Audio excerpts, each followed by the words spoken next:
আমরা এখন মেকানিজম অর্থাৎ ক্রিয়া কৌশল জৈব রসায়নে এই পাঠটা শুরু করছি। খুবই গুরুত্বপূর্ণ জিনিস। হায়ার কেমিস্ট্রির জানতে গেলে বিশেষ করে অর্গানিক কেমিস্ট্রির উচ্চতর বিষয়ে বিশেষ জ্ঞান লাভ করা দরকার। এ বিষয়ে যারা আগামী দিনে রসায়নবিদ্যা পড়বে আরো বেশি করে।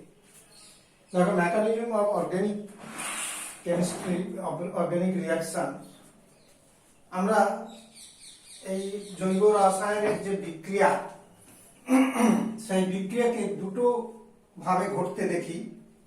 মানে বিক্রিয়াটা দুভাবে ঘটতে পারে। প্রথমেই বলি বিক্রিয়ক এবং বিকারক, অর্থাৎ সাবস্ট্রেট এবং রিজিয়েন্ট। সাবস্ট্রেটকে আমরা অনেক সময় কি বলে থাকি? রিয়াক্টেন্ট। তার মানে বিক্রিয়ক এবং বিকারক, এই দুইয়ের বিক্রিয়া হয়ে একটা উপায়ে যেমন কি তৈরি হয় না, মধ্যবর্তী একটা ট্রানজিশন স্টেট, মানে উত্তেজিত অবস্থায় পৌঁছায়। সেই উত্তেজিত অবস্থা থেকে প্রোডাক্ট তৈরি হয়, বিক্রিয়াজাত তৈরি হয়। কেমন? তাহলে বুঝলে যে দুটো ভাবে বিক্রিয়া যে ঘটে, তার একটা পদ্ধতি হলো সাবস্ট্রেট এবং রিজেন্ট বিক্রিয়া করে বিক্রিয়ক আর বিকারকের বিক্রিয়ায় একটা উত্তেজিত অবস্থা তৈরি হয় এবং সেখান থেকে সরাসরি প্রোডাক্ট তৈরি হয়, মানে বিক্রিয়াজাত। দ্বিতীয় ভাবে যে বিক্রিয়াটা ঘটতে পারে সেটা হচ্ছে সাবস্ট্রেট এবং রিজেন্ট তারা একটা অন্তর্বর্তী সক্রিয় যৌগ, ইন্টারমিডিয়েট অ্যাক্টিভ কম্পাউন্ড, অনেক সময় আমরা কমপ্লেক্স কম্পাউন্ড বলি, সিগমা কমপ্লেক্স, সেটা তৈরি হয়। তারপরে ওখান থেকে প্রোডাক্ট বা বিক্রিয়াজাত তৈরি হয়। তাহলে দুটো উপায়ে রাসায়নিক বিক্রিয়াগুলো ঘটতে পারে। যে বিক্রিয়ক এবং বিকারক তারা ট্রানজিশন স্টেটের মধ্য দিয়ে বিক্রিয়াজাতে রূপান্তরিত হতে পারে, অথবা বিক্রিয়ক ও বিকারক তারা অন্তর্বর্তী অ্যাক্টিভ কম্পাউন্ড তৈরি করে প্রোডাক্টে পরিণত হতে পারে। তো এখন মেকানিজম, এই যে বিষয়টা, এটা জানতে গেলে যে রাসায়নিক বিক্রিয়ার অনেকগুলো ধাপে বিক্রিয়া ঘটে, মাল্টিপল ধাপে, যেগুলো আমরা জানি জটিল বিক্রিয়া।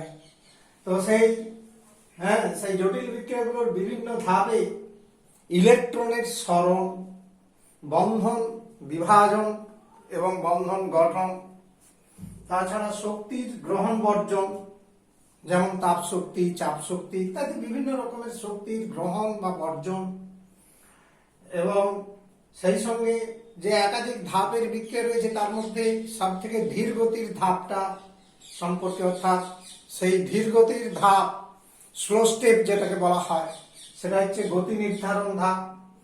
অর্থাৎ রাসায়নিক বিক্রিয়ার হার সম্পর্কে বিস্তারিতভাবে জানা যায়। তো এই যে বিষয়গুলো, এগুলো আলোচনা করাই হচ্ছে মেকানিজম অথবা ক্রিয়া কৌশল রাসায়নিক বিক্রিয়া। যে কথাটা আমি এখানে পরিষ্কার করে লিখেছি, দেখো, যে বিক্রিয়ার বিভিন্ন ধাপে ইলেকট্রনের সরণ, বন্ধন বিভাজন ও গঠন, শক্তির গ্রহণ বর্জন, বিক্রিয়ার গতি নির্ধারক ধাপ ইত্যাদি বিষয় সম্পর্কে বিস্তারিত আলোচনাই হলো বিক্রিয়ার মেকানিজম বা ক্রিয়া কৌশল। এমন তাহলে বুঝতে পারলে যে বিক্রিয়ার মেকানিজমটা কি বিষয়, না রাসায়নিক বিক্রিয়ার বিভিন্ন স্টেপগুলো কিভাবে ঘটে, ইলেকট্রনের লেনদেন বা সরণ যাকে বলা হয়, ডিসপ্লেসমেন্ট অফ ইলেকট্রন, আর বন্ধন, পুরাতন বন্ধনের বিভাজন, নতুন বন্ধন তৈরি, তার ফলে শক্তির কখন যে গ্রহণ এবং বর্জন হয়, থার্মোডাইনামিক্সে জেনেছো শক্তির গ্রহণ বর্জন, আর হচ্ছে বিক্রিয়ার গতি নির্ধারণ ধাপ। এই বিষয়গুলো সম্পর্কে আমাদের স্টাডি করাই হচ্ছে বা আলোচনা করাই হচ্ছে মেকানিজম সম্পর্কীয় ধারণা দেওয়া। এটাই হচ্ছে মেকানিজম। তো সেই মেকানিজমের এক একটা যে বিষয়, সেগুলো নিয়ে আমরা আলোকপাত করছি বা আলোচনা করতে হবে, আমাদের জানতে হবে। যে প্রথমেই আমরা ইলেকট্রনের সরণ, এই বিষয়টি নিয়ে খুব ডিটেলসে জানার চেষ্টা করব। যে ইলেকট্রনের সরণ কি ধরনের ঘটনাগুলোর মধ্য দিয়ে ঘটতে পারে। না, অনেকগুলো পদ্ধতি রয়েছে ইলেকট্রনের স্মরণে। প্রথম যে পদ্ধতি সেটা হচ্ছে ইন্ডাকটিভ এফেক্ট, অর্থাৎ যাকে বলা হয় আবেশ প্রভাব। Inductive effect, INDUCTIV, inductive effect বা আবেশ প্রভাব, অর্থাৎ আই এফেক্ট সংক্ষেপে বলা হয়, আই এফেক্ট। তো এটা কি না, একটা জৈব যৌগের দুটো একই পরমাণু যদি বন্ধন থাকে তাহলে সেই বন্ধনটা অধ্রুবীয় হয়। যেমন ধরো ক্লোরিন একটা পরমাণু আর একটা ক্লোরিন পরমাণুর সাথে যুক্ত আছে, এই যে সমযোজী বন্ধনটা দুটো একই পরমাণু দ্বারা গঠিত, এটাকে আমরা নন পোলার বন্ড হিসাবে জানি। রাসায়নিক বন্ধন চ্যাপ্টার পড়তে গিয়ে জেনেছ অধ্রুবীয় বন্ধন। কাজে এটা নিয়ে কোনো সমস্যা নেই, এটার ক্ষেত্রে কোনো ইলেকট্রন ডিসপ্লেসমেন্ট হয় না। কিন্তু জৈব যৌগে যখন কার্বনের সাথে হাইড্রোজেন ব্যতীত অন্য কোনো পরমাণু যদি যুক্ত থাকে, যেমন ধরো কার্বনের সাথে অন্য কোনো পরমাণু, যেমন ধরো অক্সিজেন যুক্ত আছে, এমন এই অক্সিজেন এইরকমই অক্সিজেন পরমাণু কার্বন পরমাণুর সাথে, এটা কার্বন হবে, সাথে যুক্ত আছে। এখানে দেখো ইলেকট্রন জোড়ে যে বন্ধনের ইলেকট্রন জোড়টা, সমযোজী বন্ধনের ইলেকট্রন জোড়টা কার্বন আর অক্সিজেনের মধ্যে যেটা বেশি তড়িৎ ঋণাত্মক তার দিকে সরে যাবে, তার দিকে সামান্য কিছুটা সরে যায়। অর্থাৎ এখানে অক্সিজেন বেশি তড়িৎ ঋণাত্মক ধর্মী, তাই এই বন্ধন জোড়টা এই অক্সিজেনের কাছের দিকে একটু সরে যাবে। এর ফলে এই অক্সিজেন পরমাণুটা সামান্য নেগেটিভ চার্জগ্রস্ত হয়, আর কম তড়িৎ ঋণাত্মক ধর্মী পরমাণুটি আংশিক পজিটিভ চার্জগ্রস্ত হয়। এই আংশিক চার্জগুলোকে ডেল্টা মাইনাস ডেল্টা প্লাস দ্বারা প্রকাশ করা হয়। আংশিক ঋণাত্মক চার্জকে ডেল্টা মাইনাস এবং আংশিক ধনাত্মক চার্জকে ডেল্টা প্লাস। অর্থাৎ এখানে সম্পূর্ণ ইলেকট্রন কিন্তু একটা পরমাণুতে চলে যাবে না, কিন্তু ওই বন্ধন জোড়টা আংশিক সরে যাচ্ছে, কিছুটা মধ্যবিন্দু থেকে অধিক তড়িৎ ঋণাত্মক ধর্মী পরমাণুর কাছের দিকে চলে যায়। সেই জন্য সেটা সেই পরমাণুর কাছে কি হয়, তড়িৎ মেঘ, অর্থাৎ ইলেকট্রনের নেগেটিভ চার্জের মেঘ, আধান ঘনত্বটা বেড়ে যায়। সেইটা হচ্ছে আংশিক ভাবে দেখানো হচ্ছে, অর্থাৎ ডেল্টা মাইনাস ডেল্টা প্লাস। এই যে ইলেকট্রনের, অর্থাৎ এই সমযোজী সিগমা বন্ধন হতে হবে, মানে এক বন্ধন। তো সেই সিগমা বন্ধনের এটা স্থায়ী সরণ হয়, একদিক থেকে আরেক দিকে সরে যায়। এই ঘটনাকেই বলা হয় ইন্ডাকটিভ এফেক্ট বা আবেশ প্রভাব। তাহলে আবেশ প্রভাব কথাটা বুঝতে পারলে, এখানে দেখো এরপর এই আবেশ প্রভাবটা জৈব যৌগের মধ্যে তো কার্বন শৃঙ্খল থাকে, 1 2 3 করে এরকমই পরপর কার্বন আছে। মনে করে এরকম একটা জৈব যৌগ রয়েছে, যেমন CH3 CH2 CH2Cl, অর্থাৎ এটা প্রোপাইল ক্লোরাইড বা আমরা আইউপিএসি নাম জানি কি 1 ক্লোরোপ্রোপেন। তো এই যৌগে দেখো আমরা কার্বনের সাথে ক্লোরিন যুক্ত আছে, স্বাভাবিকভাবে এটা ডেল্টা মাইনাস চার্জগ্রস্ত হবে, আর তাহলে এটা হচ্ছে ডেল্টা প্লাস হবে।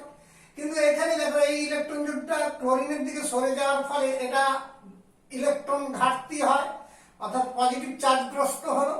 এই পজিটিভ চার্জ কি করবে না, পাশের বন্ধন সিসি বন্ধন, এই কার্বন কার্বন বন্ধনের ইলেকট্রন জোড়টাকেও এই আংশিক টেনে নেয়, অর্থাৎ এই কার্বনটা টেনে নেয়। তার মানে এটাও ডেল্টা প্লাস চার্জগ্রস্ত হয়। ঠিক একইভাবে পাশের কার্বনটাকেও টেনে নেয়, বন্ধন জোড়কে টেনে নেয়, ফলে এই কার্বনটাও ডেল্টা প্লাস চার্জ হয়। তার মানে ইলেকট্রনের সরণগুলোকে আমরা এই তীর চিহ্ন দিয়ে প্রকাশ করব, যেদিকে অভিমুখে সেই দিকে তীর চিহ্ন থাকবে।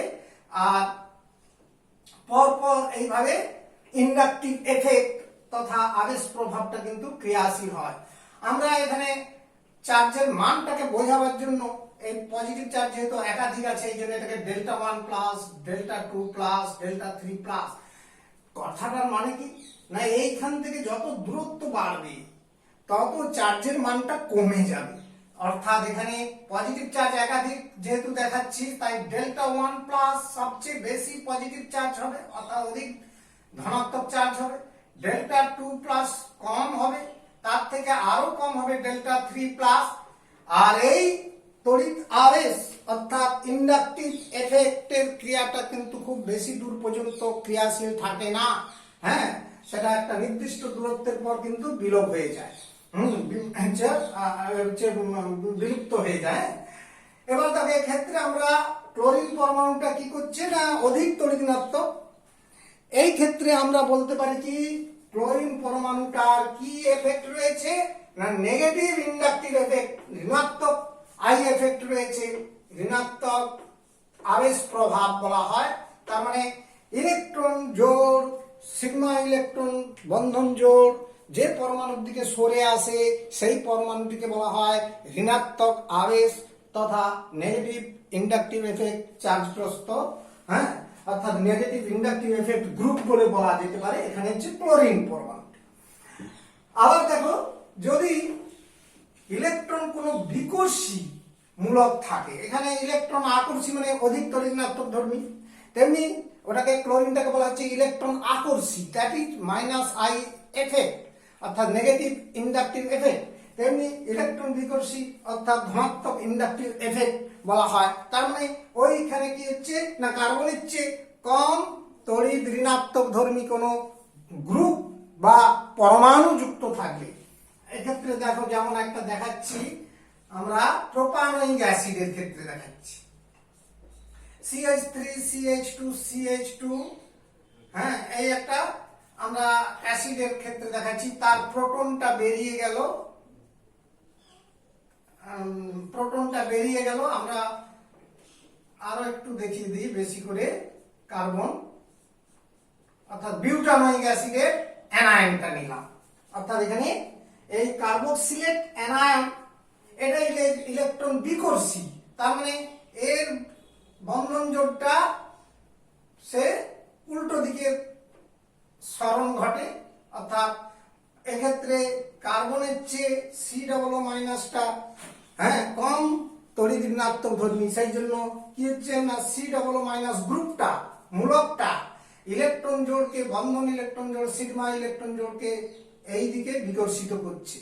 অর্থাৎ এক্ষেত্রে এটা হচ্ছে আংশিক ধনাত্মক চার্জগ্রস্ত হলো, ডেল্টা প্লাস হলো, আর হচ্ছে পরের কার্বনটা ডেল্টা মাইনাস, এবং যেহেতু একাধিক কার্বন আছে এই জন্য delta 1 minus, delta 2 minus, delta 3 minus এবং চার্জগ্রস্ত হবে। ঠিক দূরত্ব অনুযায়ী এই নেগেটিভ আধানের মানটা কমতে থাকবে, অর্থাৎ সর্বাধিক এখানে হবে ডেল্টা 1 মাইনাস, নেগেটিভ চার্জটা সবচেয়ে বেশি হবে, ডেল্টা 2 মাইনাস কম হবে, ডেল্টা 3 মাইনাস আরো কম হবে। তার মানে এক্ষেত্রে এই গ্রুপটাকে বলা হচ্ছে কি ধনাত্মক ইন্ডাকটিভ এফেক্ট সম্পন্ন মূলক, অর্থাৎ এর হচ্ছে পজিটিভ ইন্ডাকটিভ এফেক্ট রয়েছে।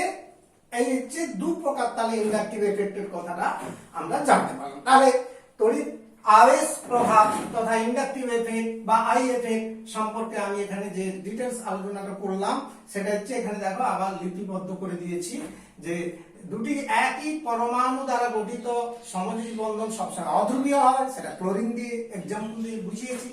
কিন্তু জৈব যৌগিক কার্বন পরমাণুর সাথে হাইড্রোজেন ব্যতীত মানে হাইড্রোজেনের ইলেকট্রন আকর্ষণ বা বিকর্ষণ প্রবণতা 0 ধরে না হয় বিজ্ঞানী ইনগোল্ডের মতবাদ অনুসারে। কেমন? সেক্ষেত্রে হাইড্রোজেনটাকে বাদ দিয়ে অন্য কোন মৌলের পরমাণু অথবা মূলকও বলতে পারো, কোন গ্রুপ যেমন C+- গ্রুপ বললাম, হ্যাঁ, তাহলে অন্য কোন মৌলের পরমাণু সমযোজী বন্ধনে যুক্ত থাকলে সিগমা সমযোজী বন্ধন ইলেকট্রন জোড়টি অধিক তড়িৎ ঋণাত্মক পরমাণুর দিকে বা গ্রুপের দিকে অর্থাৎ মূলকের দিকে সরে যায়, ফলে ওই পরমাণুটি আংশিক ঋণাত্মক চার্জগ্রস্ত ডেল্টা মাইনাস হয় এবং কম তড়িৎ ঋণাত্মক পরমাণুটি আংশিক ধনাত্মক চার্জগ্রস্ত ডেল্টা প্লাস হয়। সমযোজী সিগমা বন্ধনের যোজক ইলেকট্রন ঘনত্বের এই স্থায়ী সরণ, এটা একটা স্থিতিশীল সরণ মানে সব সময় আছে সুস্থিত, হ্যাঁ, এই স্থায়ী সরণকে তড়িৎ আবেশ প্রভাব বা ইন্ডাকটিভ এফেক্ট বলা হয়। একে হচ্ছে তীর চিহ্ন দিয়ে প্রকাশ করা হচ্ছে, হ্যাঁ, দ্বারা হচ্ছে ইন্ডাকটিভ এফেক্টকে প্রকাশ করা হয়। এখানে এক্সাম্পলটা যেটা বুঝিয়েছিলাম সেখানে দেখো দেখিয়েছি, অলরেডি বুঝিয়ে দিয়েছি। যদিও এখানে ধরো এখানে কার্বন পরপর রয়েছে, অর্থাৎ এখানে ইলেকট্রন সরণটা এইদিকে হবে, এটা ডেল্টা মাইনাস হবে। কেন হবে এটা বুঝিয়েছি। এটা তাহলে ডেল্টা 1 প্লাস, তারপরটা ডেল্টা 2 প্লাস, তারপরটা ডেল্টা 3 প্লাস, অর্থাৎ কার্বন কার্বন চেনটা এখানে দেখিয়েছি। হ্যাঁ, পুরো যৌগটা না দেখি। তারপর এটা তো অলরেডি এক্ষুনি বোঝালাম যে চার্জের ঘনত্বের পরিমাণটা কেমন হতে পারে। ঠিক একইভাবে এক্ষেত্রেও দেখো ইলেকট্রন ঘনত্বের সরণ তথা সিগমা ইলেকট্রন জোড়ের সরণটা এদিক থেকে বিপরীতে হবে, অর্থাৎ বিকর্ষিত গ্রুপ। ইলেকট্রন বিকর্ষিত গ্রুপ হচ্ছে সি ডবল মাইনাস থাকার জন্য এইদিকে ইলেকট্রনের সরণ ঘটবে। তাহলে আমরা এক্ষেত্রেও ঠিক তদ্রূপ চার্জের পরিমাণের যে তুলনামূলক ব্যাপারটা বললাম, যে দূরত্ব বাড়ার সাথে সাথে নেগেটিভ আধান ঘনত্বের মানটাও কমতে থাকবে। তাহলে আবেশ প্রভাব অর্থাৎ ইন্ডাকটিভ এফেক্টের মান কিভাবে নির্ণয় করা যায় এ বিষয়ে বিজ্ঞানী ইনগোল্ড একটা অবতারণা করেন। তিনি হাইড্রোজেন পরমাণু অর্থাৎ যৌগের মধ্যে যে হাইড্রোজেন পরমাণুগুলো সমাজীব বন্ধনে যুক্ত আছে, সেই হাইড্রোজেন পরমাণু ইন্ডাকটিভ এফেক্টের মানটাকে 0 ধরেছিলেন। হ্যাঁ, এবং হাইড্রোজেনকে স্ট্যান্ডার্ড করে অর্থাৎ নির্দেশক হিসাবে ধরে নিয়ে তথা ইন্ডাকটিভ এফেক্টের মান 0 ধরে নিয়ে অন্যান্য মৌলের পরমাণু বা গ্রুপ সমূহে ইন্ডাকটিভ এফেক্টের মানগুলো নির্ণয় করেন। তাদের আপেক্ষিক যে আবেশ প্রভাবের মান অর্থাৎ তাদের আপেক্ষিক যে ইলেকট্রন গ্রহণ বা আকর্ষণ বা বর্জনের বা বিকর্ষণের প্রবণতার উপর নির্ভর করে তাদের তড়িৎ বিভব অর্থাৎ ইন্ডাকটিভ এফেক্ট কিভাবে মান নির্ণয় করেন সেটা এইভাবে তিনি নির্ণয় করেন। আর ইলেকট্রন আকর্ষণ সমূহে এখানে যে ইলেকট্রন আকর্ষী মূলক বা পরমাণু সেগুলোকে ঋণাত্মক ইন্ডাকটিভ এফেক্ট গ্রুপ বলা হয়, এবং যেগুলি ইলেকট্রন বিকর্ষী পরমাণু বা গ্রুপ রয়েছে সেগুলোকে ধনাত্মক ইন্ডাকটিভ এফেক্ট গ্রুপ বলা হয়। তার মানে বিজ্ঞানী ইনগোল্ড হাইড্রোজেন পরমাণুর আবেশ প্রভাবের মান 0 ধরেন, আর হাইড্রোজেনকে প্রমাণ বা নির্দেশক হিসাবে ধরে যৌগের মধ্যস্থ জৈব যৌগের মধ্যস্থ অন্যান্য মৌলের পরমাণু বা মূলক সমূহে আপেক্ষিক আবেশ প্রভাবের মান নির্ণয় করেন, মানে ইন্ডাকটিভ এফেক্টের মানগুলো নির্ণয় করেন। এবার সেই যে নির্ণয় করেছিলেন সেই তালিকাটা কিভাবে করলেন না, ইলেকট্রন আকর্ষণকারী গ্রুপ বা পরমাণুগুলোকে ইন্ডাকটিভ এফেক্ট গ্রুপ বলা হয়, আর ইলেকট্রন বিকর্ষী পরমাণু বা গ্রুপ সমূহকে ধনাত্মক ইন্ডাকটিভ এফেক্ট গ্রুপ বলা হয়। এবার যখন নেগেটিভ ইন্ডাকটিভ এফেক্ট সম্পন্ন যে গ্রুপগুলো তাদের আপেক্ষিক ইলেকট্রন আকর্ষণ ক্ষমতা কেমন না, সব থেকে বেশি হবে ট্রাইঅ্যালকিল অ্যামোনিয়াম। হ্যাঁ, ট্রাইঅ্যালকিল যে অ্যামিন যৌগগুলো রয়েছে অর্থাৎ টার্সিয়ারি অ্যামিনে হাইড্রোজেনটা চলে গেলে এটা হচ্ছে N+ হয়। R3N যেটা রয়েছে এটা হচ্ছে টার্সিয়ারি অ্যামিন, এটা হচ্ছে ইলেকট্রন জোটটা বর্জিত হয়েছে নাইট্রোজেনে, সে কারণে এটা হচ্ছে আমি বলছি আমাদের এটাকে অ্যাকচুয়ালি কোয়াটার্নারি অ্যামোনিয়াম বলে পরে জানবে, অ্যামিন যৌগ যখন ক্লাস 12 এ পড়বে তখন জানতে পারবে। আর একটা রয়েছে দেখো R2S+ অর্থাৎ থায়ো অ্যালকোহলের হাইড্রোজেনটা চলে গেছে, অর্থাৎ এক্ষেত্রেও R2S+। তবে এগুলো এটা তত গুরুত্বপূর্ণ নয়, এগুলো এটা যেমন এটা একটু গুরুত্ব আছে, যেমন এটা হচ্ছে কি না হচ্ছে অ্যামোনিয়াম ক্যাটায়ন NH4+ বলি আমরা, এখানে NH3R+ হয়, আর রয়েছিল তবে এটা নেই, বন্ধনটা মুক্ত অর্থাৎ NH3+। আর এরপরে নাইট্রো, তারপরে দেখো সালফোনিক অ্যাসিডের মূলক অর্থাৎ RSO2, তারপরে দেখো সায়ানাইড, তারপর হচ্ছে কার্বক্সিলিক অ্যাসিডের মূলক অর্থাৎ কার্বক্সিলিক মূলক, ফ্লোরাইড মূলক, ফ্লোরো, ক্লোরো, ব্রোমো, আয়োডো, এটা হচ্ছে ইথারের অ্যালকক্সি, এটা হাইড্রক্সি গ্রুপ। এগুলোর মধ্যে খুব মারাত্মকভাবে মনে রাখতে হবে, এই যেগুলো আন্ডারলাইন করছি এগুলো খুব ভালো করে কাউন্ট করে মনে রাখতে হবে তোমাদের, অর্থাৎ এই মূলকগুলো না মনে রাখলে নয়, যেগুলো আন্ডারলাইন করলাম এটা হচ্ছে মাথায় রাখবে। আরেকটা হচ্ছে নাইট্রো গ্রুপ, নাইট্রো গ্রুপ খুবই গুরুত্বপূর্ণ আছে। এইগুলো হচ্ছে ইলেকট্রন আকর্ষণমূলক হিসেবে তোমাকে সময় মনে রাখতে হবে যে এদের ইন্ডাকটিভ এফেক্ট সবসময় নেগেটিভ রয়েছে এবং তাদের আপেক্ষিক কে বেশি, এদের মধ্যে আবার কে বেশি ইলেকট্রন আকর্ষী, যেমন এই যেগুলো দাগ করেছি তার মধ্যে সর্বাধিক হবে নাইট্রো আর সর্বনিম্ন হবে হাইড্রোক্সিল মূলক।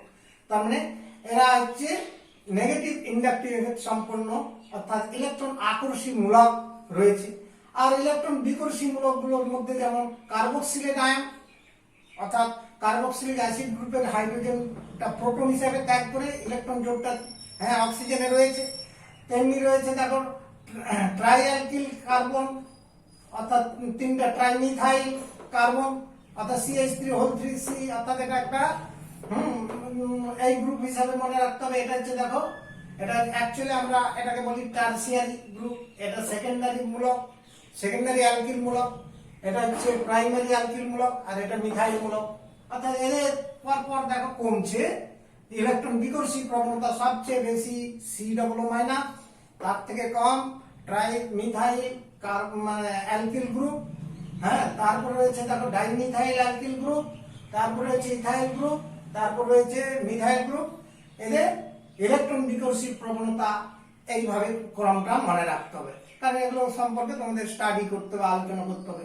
এখানে মনে রাখার বিষয় খুব ভালো করে প্রথম এই পুরোটাই মনে রাখতে হবে, এই সেটটা যে ইলেকট্রন বিকর্ষী গ্রুপ। আর এটা যে ডয়টোরিয়াম যদি ওই যৌগে থাকে তাহলে ডয়টোরিয়ামের ইলেকট্রন বিকর্ষী প্রবণতা হচ্ছে এদের মধ্যে সব থেকে কম, কিন্তু ইলেকট্রন বিকর্ষণ করে, অর্থাৎ প্লাস আই এফেক্ট সম্পূর্ণ মূলক, এই হিসাবে এদের মনে রাখতে হবে। এবার দেখো এই যে ইন্ডাকটিভ এফেক্ট আমরা পড়ছি কেন না, এর একটা গুরুত্ব রয়েছে। জৈব যৌগের রাসায়নিক বিক্রিয়া কিছু জৈব যৌগের বৈশিষ্ট্য প্রকাশ করবার যে তাদের প্রবণতা রয়েছে, যেমন জৈব অ্যাসিডগুলোর অর্থাৎ কার্বক্সিলিক ফ্যাটি অ্যাসিডগুলো আম্লিক ধর্মের তীব্রতা বাড়ায় আবার কখনো কমায় এই ইন্ডাকটিভ এফেক্টের কারণে। এটা একটা গুরুত্বপূর্ণ বিষয় রয়েছে। এছাড়া যেমন আরো অন্যান্য প্রভাব রয়েছে, যেমন টারসিয়ারি ক্যাটায়ন কেন সব থেকে বেশি স্থিতিশীল, এটা তোমাদের জানবার জন্য খুবই একটা গুরুত্বপূর্ণ বিষয় মাথায় রাখতে হবে। আবার দেখো তোমার যে প্রাইমারি কার্বো অ্যানায়নটা অনেক বেশি স্থিতিশীল হয় কেন, আরো সর্বাধিক স্থিতিশীল অ্যানায়ন কার্বনায়ন হবে মিথাইল কার্বনায়ন। ঠিক এগুলো কেন সেগুলো তোমরা পরপর জানতে পারবে। আমরা যত আলোচনা বা ডেভেলপিং করব, এই বিষয়গুলো আরো বেশি স্টাডি করব, তত বেশি আমরা এখানেই জানতে পেরে যাব। এটা একটা বিষয়। আবার দেখো ক্ষারের অ্যামিন যৌগগুলো কেন কম বেশি ক্ষারীয় হয়, তাদের আপেক্ষিক ক্ষারধর্মিতা সম্পর্কেও আমরা ইন্ডাকটিভ এফেক্ট সম্পর্কে জানতে পারবো। আমরা এটা হচ্ছে বোর্ডে লিখে তারপরে তোমাদের বোঝাচ্ছি।